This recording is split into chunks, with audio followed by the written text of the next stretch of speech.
All right, so we got the oil draining down there, and that can take a little bit of time depending on how much oil your car holds, or just kind of the the viscosity of it, whether it's real thick or whether you have run the engine a little bit and it's hot and it's draining real quick.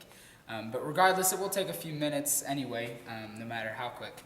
So it's good to, while you got the hood open, to go ahead and take a look at some of the other little things around your engine, just to make sure that while you're doing this, you can prevent some other stuff as well.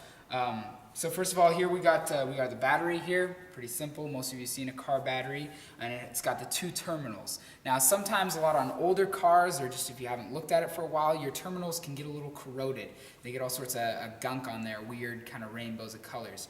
Now, the terminals here are pretty clean, but you can just take a rag like this, or a lot of times if it's real thick, you can take a wire brush and just scrape those down, get them nice and clean.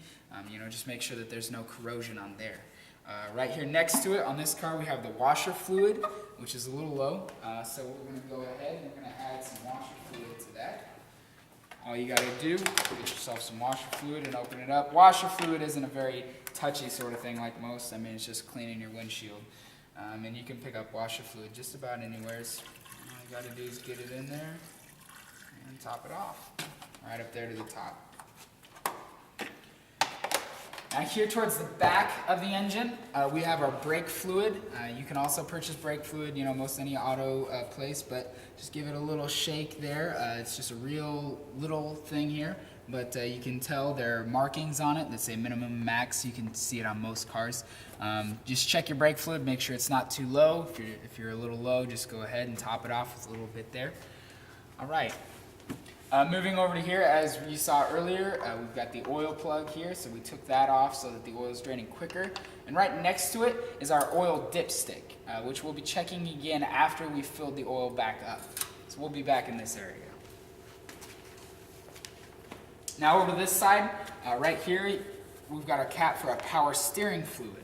It's always good to make sure that you get enough power steering fluid so that you aren't driving down the road and suddenly you gotta pull all the weight by yourself. So you go ahead, take it out and clean it off once. A lot of times you don't get a very good reading the first time. That really goes for any sort of dipsticks or gauges and stuff that you have. Just take it out. They've usually got markings on there that you can read. You can see pretty distinctly where the lines are for the fluid in there. Just take that out and give it a little clean. Make sure that it's good and clean.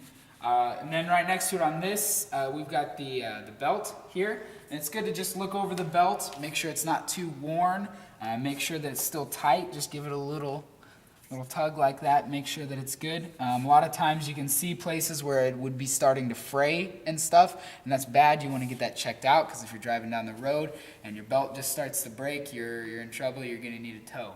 So it's good to see problems with your belt beforehand and get those checked out before you're on the road and you have some issues with that. Next to that, you've got your coolant, your engine coolant.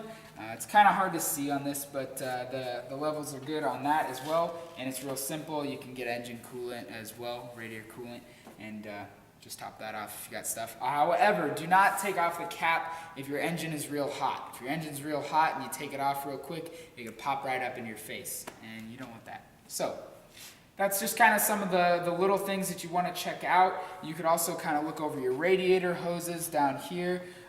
Just make sure there's nothing that looks out of place. If you see any sort of wires that just aren't connected to anything, or any hoses with holes in them, or just like I say, anything out of place, be good to go talk to a mechanic, have it checked out.